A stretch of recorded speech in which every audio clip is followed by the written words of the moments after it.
Goosebumps is rated Y7 because it may be too spooky for kids under 7. Hello, Goosebumps fans. It's been a long while, and well, Paparina did another video, and we're now at the differences between the book and the episode of the Phantom in the Auditorium. This is one of the ones that I actually had as a kid. I had 3 of them that actually cursed my life, and I had to get rid of them. This was another one. The freaking cover freaked me the fuck out. So I eventually gave it to a girl named Regina, and I don't regret it whatsoever. Even though I think her life got wrecked. So, oops. Anyways, let's get started. Here's what happened in the book version.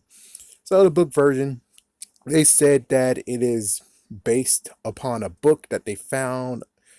The play is based upon a book that they found in a library basement 72 years ago. And they actually tried to do it, and well, a kid vanished. So here's the 2 main guys. We got 2 main characters. We got Brooke Rogers, or just Brooke, and Zeke, which they told us his name in the episode. I'm going by what they said in episode. Apparently they gave him last names, or the last names are actually in a book. I'm not sure. So anyways, here is what's going on with Zeke and Brooke. They both love horror, they both love pranks, and they both love to be silly, along with actually loving theater. Then we got Tina Powell. And Tina Powell is Brooke's understudy. She's also one of the popular girls, kind of. And we got the teacher named Miss Walker. Not Walker, Texas Ranger, just Miss Walker. So she is the one. The teacher is the one who tells them about the legend and shows the gimmick of the trap door. In the episode, there's a little bit of a difference. So we'll get to that in a minute. And in the book, it turns out that the teacher actually falls in the trapdoor. So she actually had a little doozy of a fall, but I think she's okay. Just like Captain Man. I'm okay. So what they did is, after school and after practice, Brooke and Zeke actually went and played with the trapdoor, and they stumbled upon a basement area that they never knew about. And they found the controls that was in the basement and got back up. Kind of the same thing as the episode, except the episode, I think the trapdoor has a mind of its own somehow. We'll try to figure that out in a minute. But it turns out someone's actually up there with them, and it's Emil, the janitor. Emil the janitor. What was it? Yanny the janitor from Dexter's Laboratory? I wish he would have went with that, but I think technically Emil the janitor predates Yanny the janitor, which I love that character. That character's so damn funny. So anyways, he has baggy gray pants, and he has a little torn thing on his gray sweatshirt. Let's try to remember what he was in a TV show. Did he?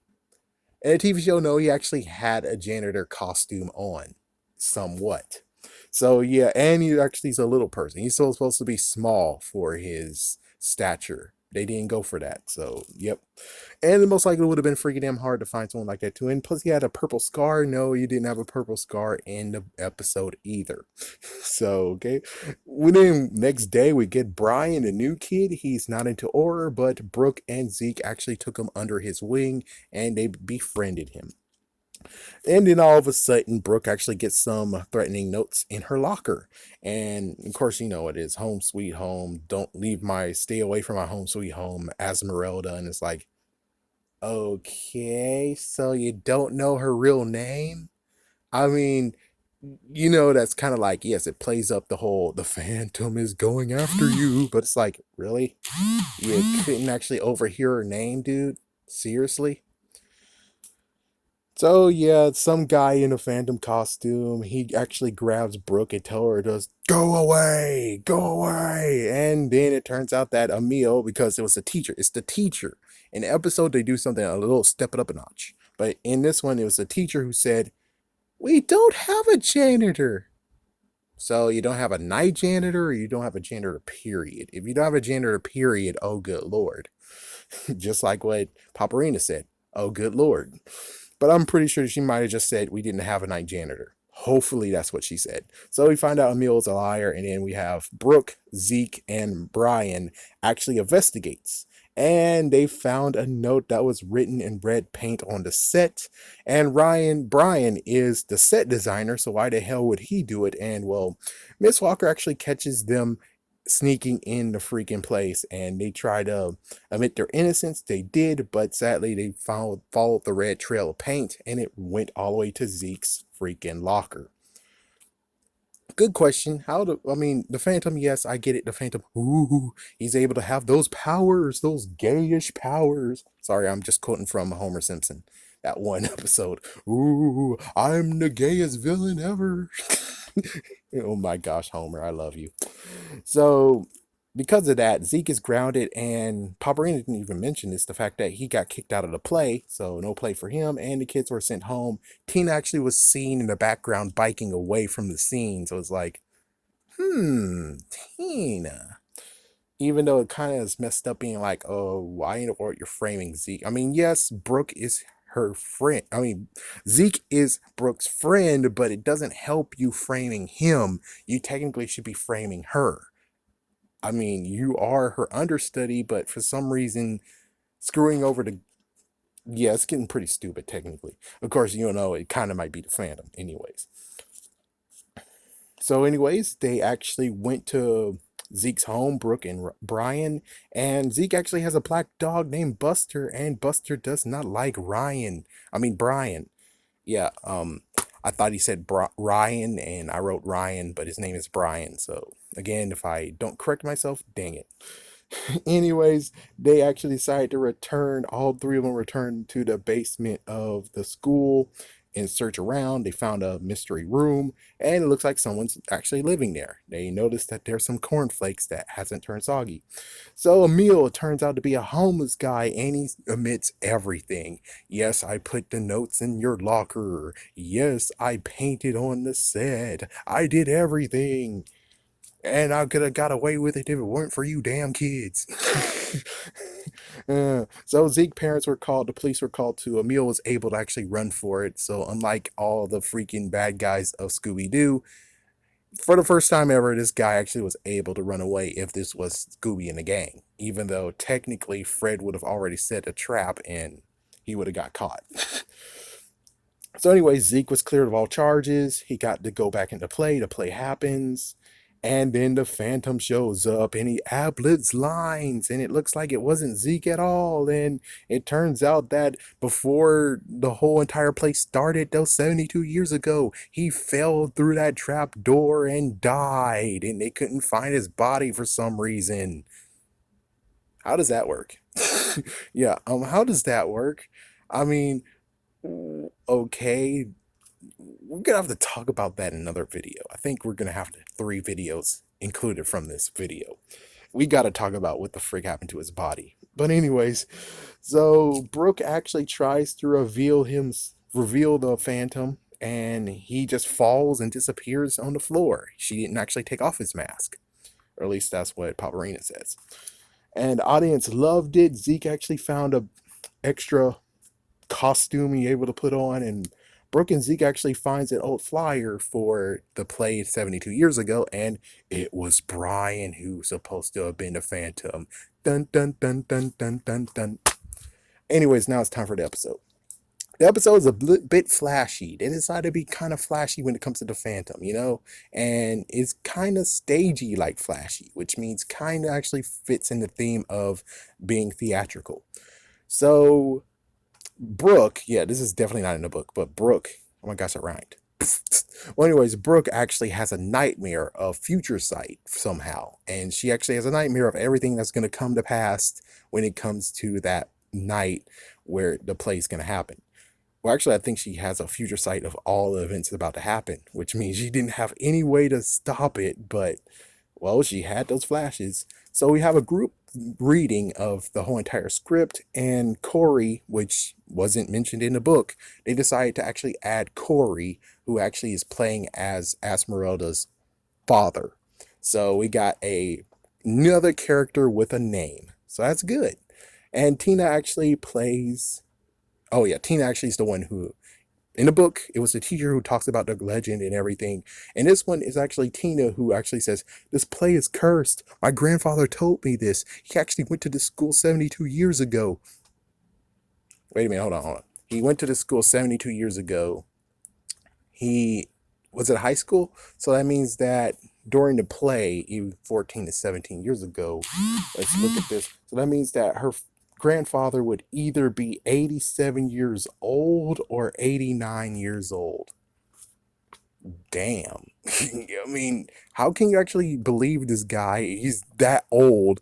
I mean, you would figure it'll be like ramblings of the old man, but considering granddaughter or grandfather, the grandchildren usually have the ears. The grandparents usually have the ears of the grandchildren, so it does kind of pan out. But on the other hand, there's many other who would have actually, like the parents, if they did have them casted in this whole episode, would actually be like, "Oh, it's just her grandfather rambling some bull crap. I mean, he's old. I mean, eventually it gets to the point of where he actually thinks of stuff that didn't actually happen and crap." Anyways, we have someone who is peeking. So they actually have like some decent peeking stuff and peeking scenes where it's like someone's out there. But this one actually is a little bit of faker. Most of them are fakers. So someone's out there. Teen actually tells everything about the missing boy. She adds that in there. The fact that apparently in this version, the police were called and the body wasn't found. In the book version, they didn't even mention about police actually trying to look for it for him. So they did try to play again a few years later, and the ghost appeared. So, unlike the book, 72 years ago, they do it. Apparently, there's some kind of predate before this 72 years hiatus that they tried it one more time, and then the ghost showed up, and they're like, oh, fuck, stop the presses. So, okay, sure, why not? There's more peeking and glove hand. This time, actually, the person who's doing this and gets Brooke is Zeke. And the teacher comes in, and Teen actually dislikes the place happening because of grandfather. The real group reading actually begins. Brooke actually asks, why in the world is she falling in love with this guy if she gets kidnapped by him? And of course, the teacher actually answers by saying, the mystery. And I'm pretty sure that book-wise, he didn't actually tell us exactly what happened with the whole entire play. So in the play, it turns out the boyfriend actually kills the Phantom in the play, which I guess that happens in Phantom of the Opera too, but I don't know, because I never saw it, only heard the music. Well, at least this song I'm parodying of it, because that's the only thing I know of the song and of the play too. Ba-doo-doo-doo. That's all I know. Okay, let's see. Corey actually is being lowered into the trapdoor. So it seems that the crazy part about this episode is that they play down the friendship of Brooke and Zeke. Instead, she seems more actually concerned for Corey than actually Zeke. Even though I do kind of, she does seem like a friend, but it seems like she might actually have a thing for Corey a little bit. But other hand, it kind of is the whole Ron Weasley effect, Ron Weasley friendship effect, where they kind of actually play down the friendship, and it seems like they kind of actually are kind of random. Like, yeah, they're classmates, and I bet that's it. And because they didn't establish what in the book, it says love horror, love pranking each other, love being silly. In this episode, they don't actually show any of that actually being established, which means his pranks actually are kind of what the frick, man. It's like, what the frick, man? Because they don't actually establish that they're friends or anything. No high five, no sub or anything. Well, anyways, let's see. Maintenance man. Okay, so the trapdoor, apparently, unlike the book that they're like, well, Paparino was like, dude, you guys haven't used the trapdoor in 72 years, man. That's freaking health violations and bullcrap. While in this episode, they actually decided to write in a little bit that the maintenance man is working on the trapdoor. That's why the teacher's like, stay away from the trapdoor. The maintenance man's still working on it. So they added in the maintenance man. See, look at it. The writers are kind of smart. And the teacher actually wants them to stay away. Like I said, more flashy. This time someone else, not Zeke. The teacher infos them to make sure that it's safe because of maintenance man, blah, blah, blah, blah. And the Phantom actually is up there in the rafters. We see somebody up there in the rafters. What the frick? Then Rehearsal's over. Brooke and Zeke actually checks the trap door. And of course, they see a basement, and well, she does a freaking Velma move where my glasses, where in the world are my glasses? Zeke actually seemed to be missing, but he's not. He actually found the glasses and scared her a little bit. Of course, it's a dire moment, and technically, yeah, he kind of seems like a jerk right now. He doesn't actually seem like a friend pulling a prank or something. Yeah, a little bit of a jerk because it doesn't seem like they're actually truly are friends like in the book. And apparently there's a basement. So they know that this leads to a basement, but it turns out that there's an extra layer of basement that they haven't seen before. Or maybe I heard wrong. I'm not sure. I think I didn't hear wrong. I think they said there was a basement. So, anyways, there was a rat scare, and then they go back up, and it turns out that the freaking trapdoor stuck a little bit halfway. So Zeke actually crawls up with Brooke's help, and then he doesn't help Brooke out. And then Emil shows up, the night janitor, and the trapdoor. It's like, yeah, how do you know about a trapdoor? Stay away from it, he says. Stay away. And then we get to the next day, and then Brian shows up. Apparently, he came up from up north. He wished he was part of this play. He wished he came in time, but well, it looks like Tina likes Brian. Well, it's a I don't know. It seems like she's a bossy girlfriend if she actually does like him. So yeah, she likes Brian, and Brooke actually goes to the rehearsal with Corey. Tina actually bosses Brian around because frick him. Oh wait, sorry, I'm skipping. Oh my gosh, I'm skipping. Sorry. I just pulled a freaking O's. Mystery Man is stalking her. Brooke gets the note and a skull mask. Of course, it says, "Stay away, Esmeralda, stay away."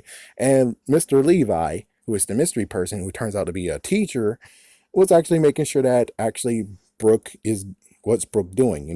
Brooke getting her freaking script and crap. So whatever. Anyways, Brooke actually goes to Zeke and she confronts him and he says, "I didn't do it. I think the Phantom did." And then rehearsing at night. Yeah, she was rehearsing at night in her room.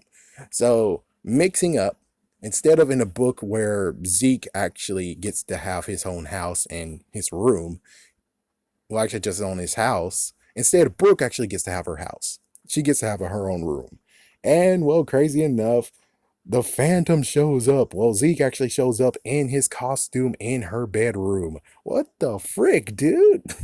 What the frick? Scaring the crap out of her. What the frick? Well, anyways, it looks like Tina might have actually sabotaged something. Oh, wait, sorry. The next day, Tina again. Yep. So Tina actually talks about, "Oh my gosh, this place is cursed. We need to stop this play at once." And then Tina actually bosses Brian around, making sure he does his set design stuff. Brooke actually rehearses with Corey. This is where I actually skipped. Tina might have actually sabotaged, but no, it was actually the Phantom. Well, actually, not really even the Phantom.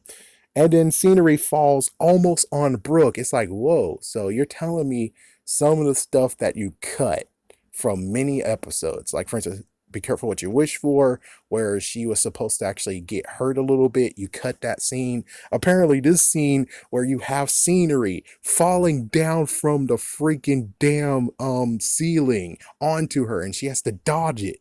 That's deserved to be written in. What the heck, guys? What the heck? So you guys can take chances or you can't take chances. Which one is it? I don't like it when you guys actually change stuff. Well, actually, I'm fine with changing stuff. I just don't like it, the fact that you actually decided to get rid of some of the stuff that kind of actually might be harmful to the actor or actress. It's like, find a nicer way to do it. Don't just cut it out, period.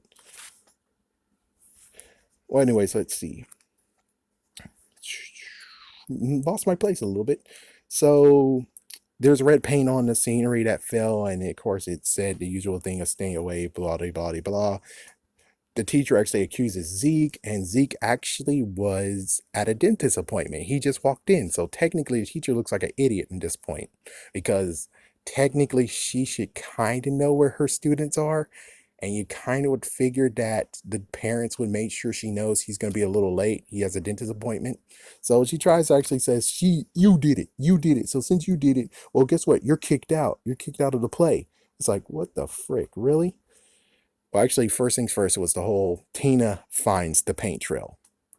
Unlike in the book, all three of them actually follow the paint trail. This time, Tina finds the paint trail, and they all follow to Zeke's, of course, Zeke's locker. And it's a frame up, of course, like the book. Brooke defends. There is a janitor in the book. I mean, in this episode. The janitor was named Mr. Johnson. Okay. Mr. Johnson. So the teacher actually kicks Zeke out, and there's one more of these, and then there's no play at all. Brooke chats with Zeke and Brian. Oh yeah, like I said, Mr. Johnson is the janitor. Emil is exposed. He's like, there's no night janitor. There's only me, Mr. Johnson. It's like, what the frick? So they return to check at night. The police actually was thought to be called. He's like, Brooke's like, we should call the police. And he's like, no, we shouldn't do that. Well, at least that's what Zeke says. And they go down. Brooke actually figures Emil is a ghost. And, well, the trapdoor apparently has a mind of its own, because this is the second time where it actually moves by itself without the button being pressed. They find a room. The Phantom is there. Yeah, so Emil actually is dressed as the Phantom and scaring the crap out of him. They run. Brooke actually is caught. Wow, Zeke, this is the second time you just left Brooke there. Are you actually her friend or what? So Mr. Levy is there. Emil actually runs for it. The officers, yeah, so they call the officers, and the officer says, I think he was actually a freaking homeless man, and he did all that crap that you guys think Zeke did, and, well, we didn't catch him. And apparently the reason why the teachers were there is because of a staff meeting. So Zeke actually is clear of all charges. We get to the play. Zeke tries, we get to play. The play happens like usual. Then we get to the part of where Zeke has to come up from the trap door. He tries to hit the trap door. The trap door doesn't move. He tries his hardest, and then whack. So he actually gets hit in the back of the head.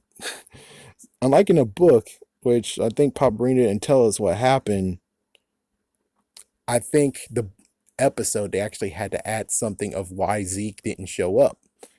So yeah, it's kind of funny. It's like in the book, it's like, ooh, what happened to Zeke? Yeah, or maybe he missed that part of where he got bluntly hit in the back of the head. So anyways, Zeke actually is not there. Here's the Phantom. He ad-libs like in a book. And Tina and Corey, we get a shot of them both being like, what the fuck is going on? I'm freaking out here. Especially Tina, because Tina's like, 72 years. And he's like, oh my gosh. And most likely she kind of got Corey thinking that, yes, the grandpa's right. So she actually did get to unmask, pull his mask off, and then he fell to the floor and disappeared. And then, well, Zeke was up, so everyone clapped and said, yay, that's awesome. So the trapdoor finally goes up, and Zeke is right there laying down on the floor on the trapdoor. So Zeke actually got knocked the fuck out, and then we find out what he was hit by, which is a 1932 yearbook. And, well, everyone's applause, everyone's a group bow, and then, well, they actually flip the pages, and they find that the flyer that is in the book is in the actual yearbook page, and it is revealed that Brooke actually revealed to Zeke that Brian was the Phantom, and that's where they ended. There you go. So as you can see, they definitely changed stuff from the actual book to episode. Yeah, this is like a major change, especially putting in some futuristic precognition stuff. But at least they added a janitor, they added maintenance stuff. So when it comes to book versus episode, I mean, they both are actually different entities that you can actually enjoy both. It's like, yeah, you definitely enjoy both. And, well, there you go. Stay tuned for the next 3 that actually has been sprouted from this one book episode.